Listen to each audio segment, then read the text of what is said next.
Now that we've wedged our clay, we're over at the potter's wheel. And the potter's wheel, this particular potter's wheel is electric. And the switch is right here. And I turn on the switch, and I have a foot pedal, and that controls the wheel. And the wheel spins. And I have my wedged piece of clay. Put that right down in the center of the wheel.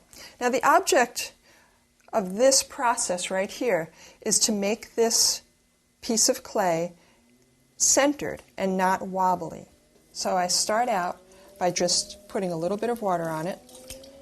I wet my hands and I push downward first,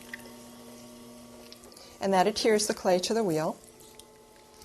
And then I put my elbow in my hip and I use my whole body to push the clay forward.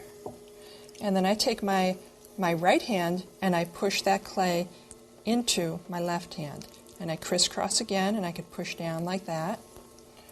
Or I can use this method, which I call the karate chop method. And I just line my hand up with my thumb and I push down.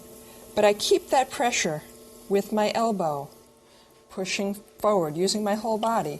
If you don't use your whole body, you're going to end up with a very, very tired wrist. And in the long run, if you do this for a number of years, you're going to get very, very bad wrists, like carpal tunnel syndrome or something like that. Okay, so now the clay is centered. Now a lot of my students ask, well, how do I know that it's centered? Now if I put my finger on the side, you can see that the clay is touching my finger evenly. Watch if I just push it off. See, now it's touching my finger unevenly. So I'm going to start that process again, where I push forward and I push down. And now it's centered. It's touching my finger evenly.